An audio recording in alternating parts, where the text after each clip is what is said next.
you come up with this great big idea and you're not quite sure, is it really a new idea? So you start to search and you find something just like it. What do? Watch this video.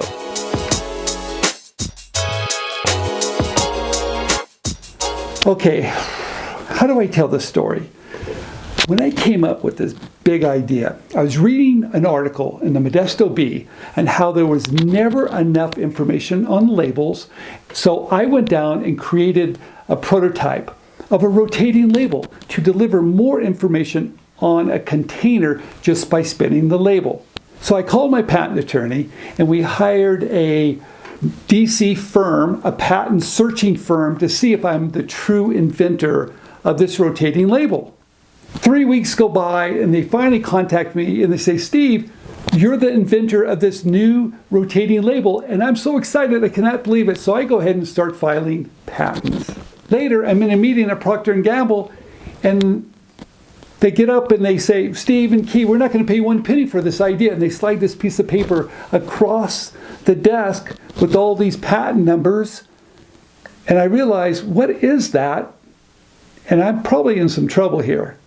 So I take that sheet, I fax it over to my attorneys when I get back home, and they said, Steve, I'm sorry, this is prior art. These are prior patents that are going to stop you from getting a patent. So what do? Do you just give up? Everybody wanted me to stop. My patent attorneys, the patent attorneys at Procter & Gamble told me to forget about it. My own attorneys are saying, Steve, you probably won't get a patent on this. You're not the true inventor. So what do? Well, I didn't give up. I read the patent. I read the prior art because guess what? The prior art was exactly my idea.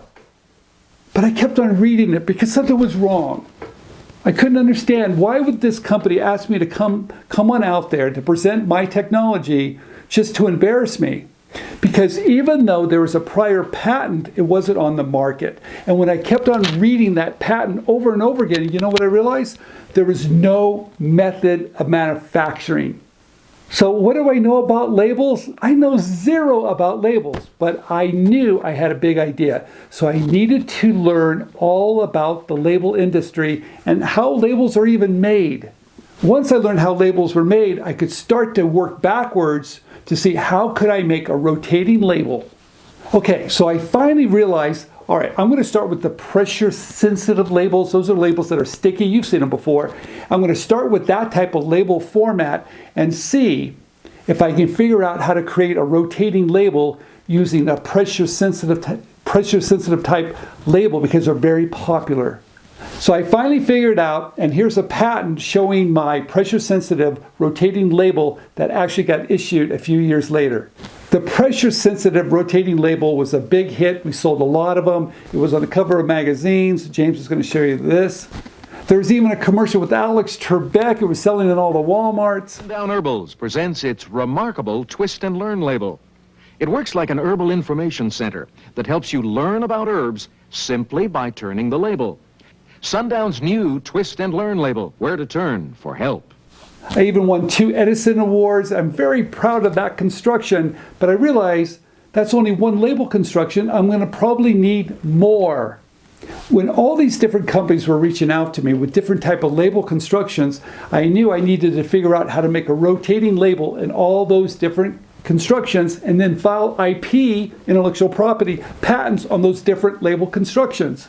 So the next one I worked on was a RollFed rotating label construction, and James is going to show you that patent up there now.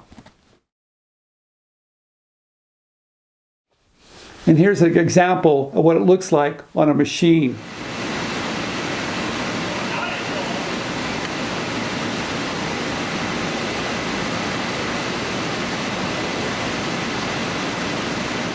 So eventually now I have 2 different label technologies that are working. I have a pressure sensitive, I have a RollFed, and now I'm starting to realize I should probably file patents on the other types of label constructions. So next I figured, why not do shrink sleeve, which is a very clever label construction where they put a film sleeve over the top of a container, they put hot air on it, and it shrinks and conforms to the shape of the container. And I filed a patent on that construction, and you can see the patent here, and here are some other examples of real products with the shrink sleeve on it. So what did I realize through all of this process? I overcame the prior art. I knew that this was a good idea. I knew I needed to figure out the manufacturing, and I did. I visited facilities, I asked a lot of questions. I started looking at how labels were made and tried to reverse engineer those types of constructions for me to file patents on how to make a rotating label in those different types of label formats. At the very end, all these patents behind me are on different types of manufacturing techniques for different label formats. So the prior art did not stop me, and it shouldn't stop you. What I've realized about the prior art, there's going to be prior art on everything out there. So what you need to do is read those patents very carefully and find your point of difference. How are you different from those prior patents? That's how you overcome the prior art. If you have any more questions, do not hesitate to reach out to me, Stephen@patentyourinventions.com. And here's my channel up here. And if you want to watch more videos, please click here.